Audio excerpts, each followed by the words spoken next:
This segment brought to you by Kansas Regenerative Medicine. Your stem cells, your health, your life.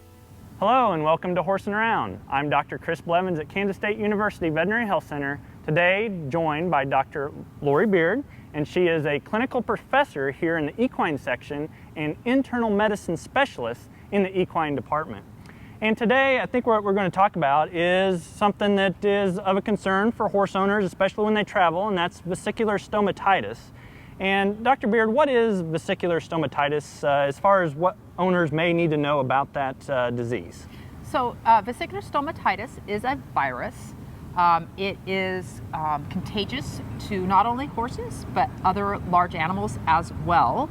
And it results in ulceration of the mouth, gums, and does result in some coronary band lesions as well. And so with that virus and what owners would see clinically being that kind of mouth type aspects, lesions within the mouth or maybe even the coronary band, what else would an owner be concerned with that disease? Would there be anything else? Do they feel sick or anything else as that? Yeah, so they do start out with a fever. So that might be the first thing. You notice the animal, depressed, not eating very well. The other thing you might notice is difficulties eating, maybe a lot of salivation. So that would prompt you to probably take a look in the horse's mouth to see if you see any erosions that are resulting in this. Okay, and then the other thing would be, how do horses get this disease? Yeah, very good question. So this is actually carried by a large number of different insects. So that's how it's probably spread from horse farm to horse farm. But certainly the other thing that can happen is once a horse starts showing clinical signs, or any other large animal, then it could be spread by direct contact or things like fomites such as hands, water buckets, those sort of things. And I think that something that has been a big concern is just traveling horses going to shows, and you said kind of horse to horse. What would, I guess, be of a concern, or how would owners know if there's an issue potentially with vesicular stomatitis in different regions? So I think that right now there is an outbreak going on in the western part of the United States. Yep. I think there's 5 states that are having an outbreak currently right now. And so like local veterinarians, when they're doing health papers, then would be able to know as they're traveling with those horses?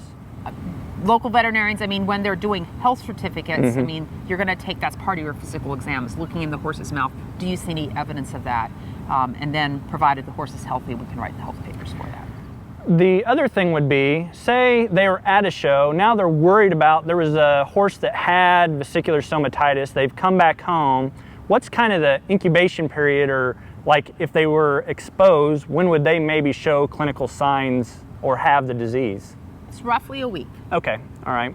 And so that would be something where owners could definitely be cognizant of, keeping track of, talking to their veterinarian, I guess, if they have any concerns with the disease. The big thing, if they see any evidence that they've got something like this, is call your veterinarian. It's a reportable disease.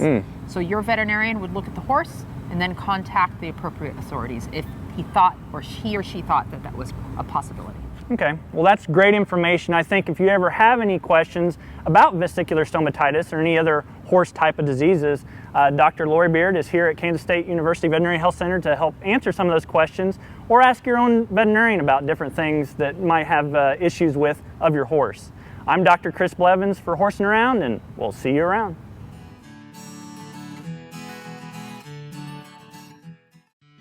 Hey folks, Dr. Dan here, and I'm inviting you to come to the McCain Auditorium on October 12th to be a part of the Henry C. Gardner Global Food Systems Lecture Series, and the featured speaker will be Greg Page. He's going to discuss climate change in agriculture. When you think of climate change and the impact that agriculture may have on it, everybody involved with agriculture needs to be there. I hope that you can attend. We'll see you on the Kansas State campus. Again, that's October 12th, McCain Auditorium, and I'll see you down the road.